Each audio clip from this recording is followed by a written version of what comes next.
Hello, I'm Barry Bennett, Director of Market Acquisition here at AgChimp. And today on Monkey Minutes, we're going to find out what AgChimp really is. Now, Brian, I do, chemicals, fertilizers, agronomic consulting, that kind of stuff. So as our president and CEO, tell us what AgChimp does. Well, AgChimp was founded to be an analytical platform for agriculture focused specifically on sod farms. We're not a company that wants to dabble in lawn care and landscape. We are specifically focused on sod farms, and our mission is to take the data that we gather and aggregate, and help our sod farm customers to increase the top line revenue and ultimately increase the bottom line net income. So you say it's strictly about growing turfgrass. It's strictly about growing turfgrass. So on the analytics side, expound on that a little bit. What do you mean by analytics in it?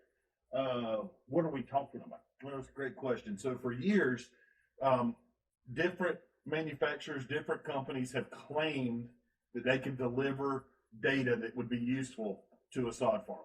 It might be agronomic data. It might be machine data. It might be harvesting data. It might be a whole gamut of different data. There's apps for everything. There's software for everything these days. The problem is they don't work together in unison. And at AgChimp, we've created the ability to work in unison, all the way from when you acquired your field to when you sold to your customer. So there's obviously tracking mechanisms on different pieces of equipment. So can you integrate, say, a Firefly harvester, a raven control system, a John Deere tractor, and a QuickBooks in the front office? Absolutely, we can. So especially with the harvesters, that's something you'll get me really passionate about. That's something we worked on for three and a half years to actually get it dialed in. But we are 100% tracking the sod harvester.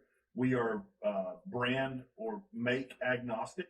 So Trabro, Firefly, Brower, Magnum, Turf Tig, you name it, AgChimp can put a telematics and harvesting analytics device on it and track your harvesting data. We are brand agnostic when it comes to tractors for tracking cultural practices.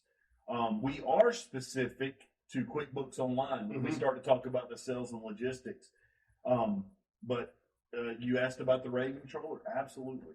If there is a component out there or a data aggregator that has an API, which API stands for Application Programming Interface, where data can be exported electronically from that system towards AgChimp. I'm not saying I'm saying towards AgChimp. We can pick it up and take it the last mile into AgChimp for you. So kind of like the things, the computer, the brain inside of it that regulates how much fuel, all that kind of stuff. So you integrate into that, and that's how this data comes out. That's exactly true in some cases. Yeah. So really and truly, our devices, we call them banana boxes. They do not cut into the CAN network or the ECM of a tractor or a harvester. They're 100% independent systems that simply require an ignition hot wire, a battery, 12-volt battery lead, and a battery ground. If I have those three wires, we call them our orange, our red, and our black. If I have those three wires, I can power up a banana box and off to the races we go. Where we do connect into that piece of machinery is if it has a diagnostic port, most commonly a J1939 diagnostic port, and our banana box will plug into that J1939 plug, and that's where I can start to read telematics data on a John Deere tractor, for example, engine speed, oil pressure, engine coolant, hours, whether the headlights are on or off, etc. Oh, so you mentioned if it's got a battery lead, fine, and everything else. Now, one of the other things that I know you do is you can actually, and I'm not saying track employees, that's just kind of a bad, I would say, monitor productivity. Maximize our employee resources. Yes, maximize employee resources. Yeah, absolutely. So if we put a banana box unit in a powered unit, you do have the ability, it's not a requirement, but you have the ability to put a personnel key tag on their keychain. And that banana box will read the operator that's inside that cab or in that chair, and it'll tell us. We already know that the tractor's idle time is X, the run time is X, the efficiency was X, but who did that? Yeah. And one of a great situation may be that you've got two harvesters. We'll say they're yellow. That way I'm being impartial. Yeah. Got two yellow harvesters out there. Each have a harvester operator in them. And one may be dropping a unit, a palletized unit every minute and 6 seconds. And the other one may be taking them 2 minutes and 41 seconds. Well, there's 3 decisions that we can make in that scenario. We can, especially if they're running in the same field, we can say, we've got a problem with a harvester. We've got a problem with an operator. There's a problem with the grass. Well, if the 2 harvesters are in the same field, pretty much going to eliminate that it's a problem with the grass. We got 2 harvesters in the same field. If we can eliminate that our machines are running adequately, then I've brought it down to it's a problem with the operator. And at that point, I either training, or if you can't change people, change people. Right. Now, what about, something I've noticed on scrap? It's always a subjective thing to, okay, I see a piece come off. I dump that as scrap. Whereas you might say, no, that piece is pretty good. That's true. So you're monitoring that, and you can tell by which operator who's rejecting more, who's rejecting less, and who's right. That's right. Once we get systems in place that can ask the right questions, all farmers lie. I've got a customer that says all farmers lie and they lie to themselves. Of course, your yield is the highest in the industry. Okay, we got that. Yeah. Of course, your scrap's the lowest in the industry. Until we have systems in place that are telling us our yield and our scrap, we cannot maximize the bottom line net income on our P&L. We just can't do it. Yeah. So, so there again, you just maximize what people are doing. You maximize what the machine's doing. Is there a repair and maintenance type deal where you monitor, Absolutely. For your mechanics, for your fleet, you've got the maintenance and repair module that tracks time, labor hours to repair a piece of equipment, the parts, the consumable parts that go into it. If you think about it in your shops, oil dry, rags, WD-40, those things add up over a year's time frame. Not to mention that if we're spending $40,000 a year to keep a John Deere 7405 up and running, it might be time to retire the old 7405. Right. So that, that's kind of interesting, because then you can weigh your inputs to what's costing you and what you could, you could be doing something new. I'd much rather drive something new than something fixed all the time. But I think in my mind, well, I already own this. Well, sometimes it turns out to be cost you a whole lot more. And just like you said, all farmers lie. Yeah, you lie to yourself, especially because I've had pieces of equipment I have a little bit of almost no emotional attachment to. That's a little weird. Well, there's always that. But and we really and truly the platform. I get really passionate about it. I'm an agronomist by heart. Right. I went to school to learn how to grow grass, and that's what I do. That's where my passion really is. But I believe I'm one of the few, if not one of maybe a couple, I don't know, agronomists that actually know how to write computer code. I've worked in a sod farm. I understand the industry. And that's what sets us apart here at AgChimp. We have over 100 years of agronomists that work for us. We've got well over 50 years of computer development skills. And that's what sets AgChimp apart. Whether it's the other modules, which we haven't got into. We've got an agronomic module, which tracks fertilizer and pesticide application. We've got the sales and logistics module, which takes the order from the customer, routes it on the truck, sends it to the harvester. We virtually vary. In AgChimp, we can take you from acquisition of the field to design the field, install the irrigation, fertilizer and pesticides after planting it, whether vegetative or seeded.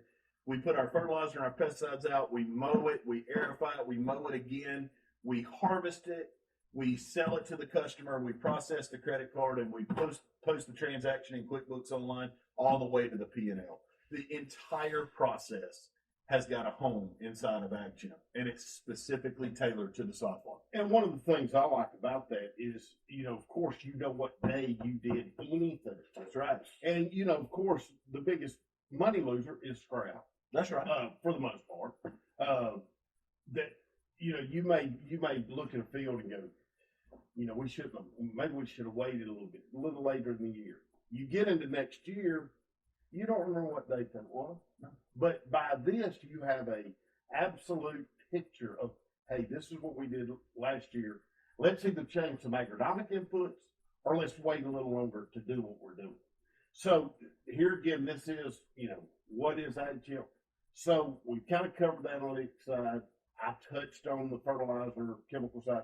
What else does AgChimp do besides put out really cool videos?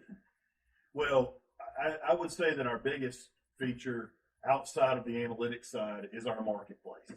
I spent 20 plus years in fertilizer chemical distribution and manufacturing, and that is something I'm pretty knowledgeable on. And so I've taken that skill set, I've taken my contacts in the industry, and what I've tried to do was get rid of the redheaded stepchild. You know what I mean by the redheaded stepchild? Yeah. You've got ag, row crop, Blonde-headed stepchild. and then you have turf, which is golf and landscape, and then sod sort of wiggles in there in the middle, and it's really not catered by ag, and it's really not catered to by turf. It depends on where you're at in the state, not in the country, in the state, as to how you're taken care of. And so what we try to do is bridge that gap through our marketplace. And what does that mean? Well, if you're looking for a quinclorac product, AgChimp's not partial to a certain manufacturer of quinclorac. We like them all. Right. They're all equal. And so we go out and we solicit pricing for quinclorac as an active ingredient molecule, and then we place that at the user's fingertips 24 hours a day, 7 days a week. So you're looking for quinclorac, you sign in, go to the marketplace, you can see all the different options, choose the one you want. One may be in stock, but typically the one that's in stock is going to be the highest value product. Yeah. We do custom fertilizer blending. We do impregnation of oxidizon, Ronistar, Barricade, Dithiopyr, Dimension, Prodiamine on fertilizer, and make those available. And then the last thing that I'll cover is if you're a sod farm and you've got a retail outlet, we've got your revenue stream covered there too. It may be small pack herbicides, the same products that you would use on the farm, we've got them available for you to sell through your retail outlets to your homeowners, to the do-it-yourself guys, to the commercial landscape guys. And that's an untapped market for a lot of the sod farms that are in the industry, whether it's fertilizer or pesticides. We've got that retail space covered too. Well, like a Fusela. Let's say, and we're close to Atlanta, a lot of us always, who wants to buy a 2.5 gallon thing of Fusilade, or what is it? Yeah, it comes with 2.5. So now you can get a smaller bottle that somebody's more apt to buy. That's exactly right. And in your example, Fusilade comes in a gallon, but a homeowner doesn't need a gallon. No. And they're not going to pay hundreds of dollars for a gallon of Fusilade, but we can get products that are sized. It may not be the Fusilade brand. That's a Syngenta's brand. Right. But we would have a fluazaflop product that would be able to fit in that retail center. See, I didn't say that word because with my accent being from Alabama, I knew not to say it. Well, I 100% said it wrong every time. Every time I say those long active ingredient names. So oxidizon, I can mess that one up too. I don't think Syngenta minded us using their name, but it's the easy pairs way well with recognition, and recognition is taken from you. That's exactly right. That's That's going to be another monkey minute. So that gives you a little bit about AgChimp and what we do. And if you'd like to find out more, look at us on agchimp.com, Facebook, or on Instagram. And what's that email address? You ask me that every time. Sales@agchimp.com. Sales@agchimp.com. If you have a question you'd like to answer it on Monkey Minutes, send it to us. If you've got a question, if you'd like a site visit or, one of us to come out there, Brian, of course, does the analytics side, and I do kind of the agronomic side, and Brian does as well. We have other people. But thank you for watching, and we'll see you on the next Monkey Minutes.